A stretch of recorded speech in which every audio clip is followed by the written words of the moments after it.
तो दिन भर आप देख पा रहे हैं रेस्क्यू ऑपरेशन कैसे चल रहा है और अभी अभी एक जो बड़ी खबर आई, सबसे दुखद खबर आज की कि एक व्यक्ति की मौत हो गई। और इसके बाद उन 50 तस्वीरों की हम बात करते हैं। सुबह से कैसे कैसे ये चीज़ें बदलती रहीं।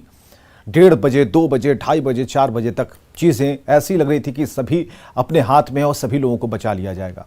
ऐसा क्या हो गया कि जो व्यक्ति 24 घंटे से इंतजार कर रहा अपनी ज़िंदगी को बचाने के लिए और एक चूक होती है और वो मौत के मुंह में समा जाता है। एक एक कर वो सारी तस्वीरें हम आपको दिखा रहे हैं।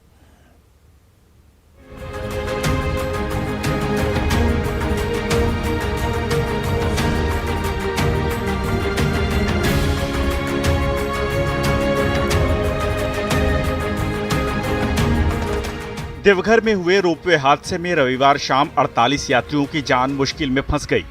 20 घंटों की कड़ी मशक्कत के बाद रेस्क्यू ऑपरेशन शुरू हो सका और एक एक कर ट्रॉलियों में फंसे यात्रियों को निकालने का काम शुरू हुआ।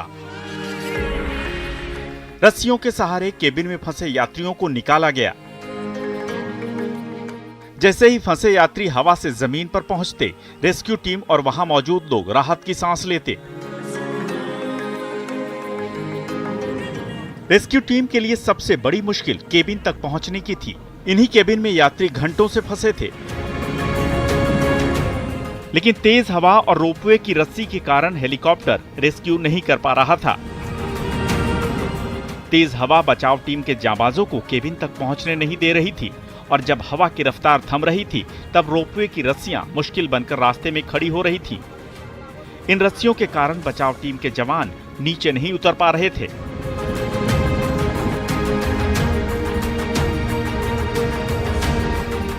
घंटों की मशक्कत के बाद जैसे ही बचाव का काम शुरू हुआ, यात्रियों की जान में जान आई। एक शख्स को कुर्सी में बांधकर केबिन से बाहर निकाला गया और फिर रस्सी के सहारे जमीन पर उतारा गया। शख्स कुर्सी में बंधा देर तक हवा में झूलता रहा, लेकिन कुर्सी से बंधे होने के कारण दिक्कत नहीं हुई और आखिरकार उसे बचा लिया गया। एक महिला को भी रस्सी के सहारे केबिन से बाहर निकाला गया। महिला ने साड़ी पहन रखी थी, इस कारण उसे बचाने में दिक्कतें आ रही थी। डर था कि कहीं उसकी साड़ी रोपवे के तारों में न फंस जाए और बड़ा हादसा न हो जाए। लेकिन बचाव टीम ने बड़ी ही सावधानी से महिला के रेस्क्यू ऑपरेशन को अंजाम दिया और उसे सुरक्षित जमीन पर उतार लिया। एयरफोर्स का MI-17 हेलीकॉप्टर लगातार बचाव अभियान में जुटा रहा। तारों से बचने के लिए हेलीकॉप्टर देर तक आसमान में एक ही जगह स्थिर रहा और फिर बचाव टीम का एक जाबाज रस्सी के सहारे हेलीकॉप्टर से उतरा। तेज हवा के दबाव के कारण वो बहुत देर तक हवा में ही झूलता रहा और किसी तरह केबिन में फंसे लोगों तक पहुंचने की कोशिश करता रहा। बचाव टीम खाने पीने का भी सामान लेकर गई थी। आर्मी के इस जाबाज ने अपने साथ पीठ पर बड़ा सा बैग बांध रखा था। इस बैग में पीने के पानी की बोतलें और खाने की दूसरी जरूरी चीजें थी। काफी कोशिशों के बाद बचाव दल का ये सदस्य केबिन तक पहुंच सका और फिर लोगों ने राहत की सांस ली।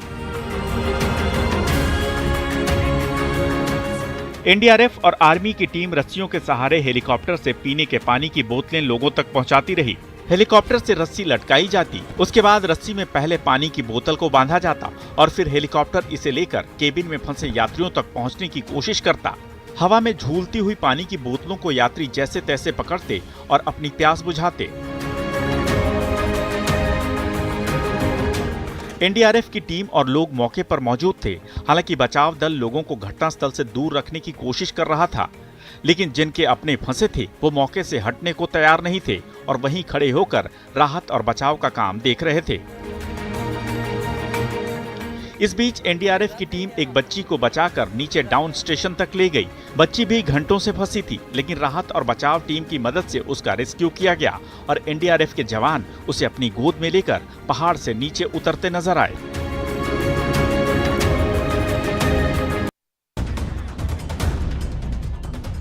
घंटों तक फंसे यात्रियों तक खाने पीने की चीजें पहुंचाने की नाकाम कोशिश होती रही, लेकिन पहाड़ी इलाका होने के कारण इसमें दिक्कतें आती रहीं।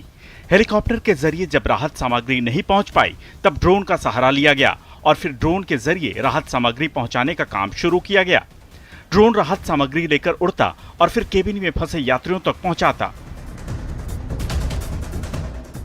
ड्रोन को ऑपरेट करने के लिए ड्रोन ऑपरेटर ने मोर्चा संभाल रखा था। ड्रोन ऑपरेटर रेस्क्यू टीम के साथ कोऑर्डिनेशन में काम कर रहा था। वो रेस्क्यू टीम के निर्देशों के अनुसार हर केबिन तक ड्रोन को रिमोट कंट्रोल के जरिए पहुंचाता और जब ड्रोन केबिन तक पहुंचता तो लोग इसमें बंधा सामान ले लेते और अपनी भूख प्यास मिटाते।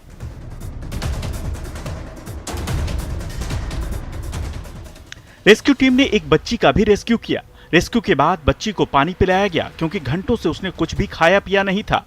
जैसे ही बच्ची जमीन पर पहुंची उसे पानी और एनर्जी ड्रिंक दिया गया। बच्ची बहुत देर तक शांत बैठी रही और फिर उसे परिजनों को सौंपा गया।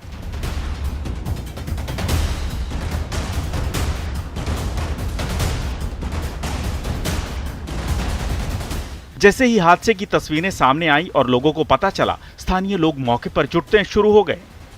लाख मना करने के बावजूद लोग मानने को तैयार नहीं थे। रेस्क्यू टीम की तमाम कोशिशों के बाद भी लोग मौके पर खड़े रहे और रेस्क्यू ऑपरेशन में सहयोग भी किया।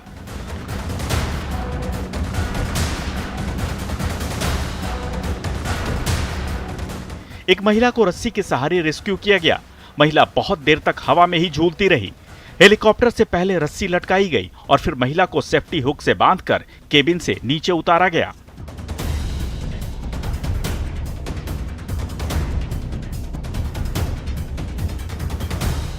जैसे ही महिला का रेस्क्यू ऑपरेशन सफल हुआ और वो जमीन पर पहुंची, लोगों ने राहत की सांस ली। बचाव टीम के लिए भी ये राहत भरी खबर थी क्योंकि जिस केबिन में महिला फंसी थी वो बहुत ही मुश्किल जगह में था। ऐसे में जैसे ही महिला रस्सी के सहारे नीचे पहुंची, लोगों ने भारत माता की जय के नारे लगाए। एक बच्ची को ट्रॉली में से रस्सी के सहारे निकाला गया।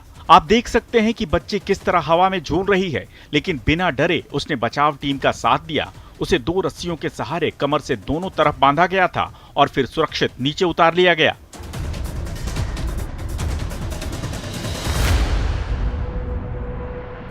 एक और छोटी बच्ची का रेस्क्यू किया गया। बचाव दल ने रेस्क्यू के बाद बच्ची को पानी पिलाया और एनर्जी ड्रिंक भी दिया। लगभग 20 घंटे के बाद बच्ची ने कुछ भी खाया पिया। हालांकि जब उसे रेस्क्यू किया गया तब तक उसके अपने केबिन में ही फंसे थे।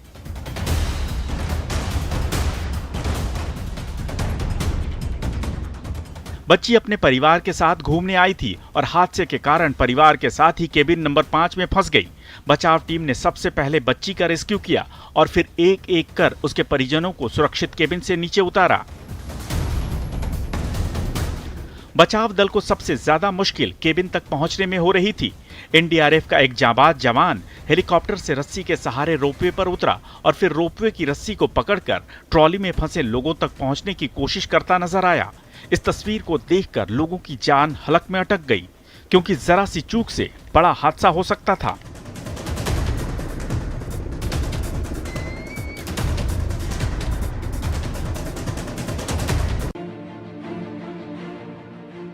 देवघर के त्रिकुट पहाड़ पर हुए रोपवे हादसे के बाद रेस्क्यू ऑपरेशन का एक्सक्लूसिव प्लान बनाया गया। रेस्क्यू ऑपरेशन में जुटे एनडीआरएफ, आर्मी, एयरफोर्स और आईटीबीपी ने मिलकर यह प्लान तैयार किया। आप कागज पर प्लान का ब्लूप्रिंट देख सकते हैं। इस प्लान के जरिए केबिन में फंसे यात्रियों का रेस्क्यू ऑपरेशन चलाया गया। इस रेस्क्यू प्रक्रिया में NDRF, Indian army, Indian air force और आईटीबीपी के जवान शामिल हैं। इस रोपवे हादसे में 48 लोग हवा में ही फंस गए। उन तक बचाव टीम को पहुंचने में काफी मशक्कत करनी पड़ी। बचाव टीम ने कुछ लोगों को मैन्युअली रेस्क्यू किया और कुछ को हेलिस रेस्क्यू के जरिए निकाला गया। बहुत देर तक एयरफोर्स का MI-17 हेलीकॉप्टर हवा में उड़ता रहा। रोपवे के केबल के कारण उसे रेस्क्यू में दिक्कतें आ रही थी। बाद में रस्सी के सहारे बचाव दल के एक जांबाज जवान ने मदद पहुंचाने की कोशिश की, लेकिन तेज हवा और रोपवे के कारण वो ट्रॉली में फंसे लोगों तक नहीं पहुंच सका। हेलीकॉप्टर बहुत देर तक पहाड़ी के ऊपर उड़ता रहा। बहुत देर तक इसमें बैठी रेस्क्यू टीम ने मौके का मुआयना किया ताकि ये पता लगाया जा सके कि किस तरह फंसे लोगों तक पहुंचा जा सकता है, क्योंकि पहाड़ी इलाका होने के कारण रेस्क्यू में दिक्कतें आ रही थी। जब तक रेस्क्यू शुरू नहीं हुआ, लोग परेशान रहे। हादसे में फंसे परिजनों के अलावा स्थानीय लोग भी परेशान नजर आए। हादसे के बाद रोपवे के डाउन स्टेशन के पास लोगों की भीड़ जमा हो गई। लोग परेशान होकर रेस्क्यू टीम का ऑपरेशन शुरू होने का इंतजार करते रहे। कई लोगों के अपने इन ट्रॉलियों में फंसे थे। हादसे की सबसे दर्दनाक तस्वीर सामने आई है। रेस्क्यू के दौरान एक शख्स की गिरकर मौत हो गई। आर्मी की टीम ने रेस्क्यू कर शख्स को हेलीकॉप्टर तक पहुंचाया, लेकिन हेलीकॉप्टर तक पहुंचकर उसका हाथ छूट गया और वो सैकड़ों फीट नीचे गिरकर उसकी मौत हो गई। नीचे मौजूद लोग शख्स का रेस्क्यू देख रहे थे। लगा जैसे शख्स की जान बच गई। शख्स को रस्सी के सहारे बचाव दल ने हेलीकॉप्टर तक पहुंचाया और पकड़कर उसे हेलीकॉप्टर में खींचने की कोशिश की, लेकिन तब तक देर हो चुकी थी। शख्स का हाथ छूटा और वो नीचे जा गिरा।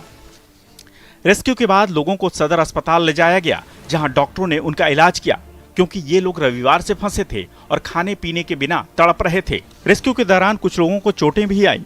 इलाज के बाद जिन्हें कोई दिक्कत नहीं थी उन्हें घर भेज दिया गया और जिन्हें इलाज की जरूरत थी उन्हें अस्पताल में भर्ती कराया गया। हादसे के फौरन बाद बीजेपी सांसद मौके पर पहुंच गए। वो पूरी रात मौके पर ही मौजूद रहे और लोगों के साथ मिलकर राहत और बचाव का काम शुरू करवाने की कोशिशें करते नजर आए। पूरी रात निशिकांत दुबे बिना कुछ खाए पिए मौके से हटे नहीं। इस दौरान निशिकांत दुबे की स्थानीय डीएम से झड़प भी हो गई। बीजेपी सांसद निशिकांत दुबे हादसे वाली जगह यानी ग्राउंड जीरो पर जाने की जिद पर अड़े थे, लेकिन जिला प्रशासन ने रेस्क्यू का हवाला देकर उन्हें आगे जाने से रोक दिया। इस बीच दोनों के बीच तू मैं भी हुई। आखिरकार निशिकांत दुबे वहीं बैठ गए और रेस्क्यू ऑपरेशन शुरू होने का इंतजार करते रहे।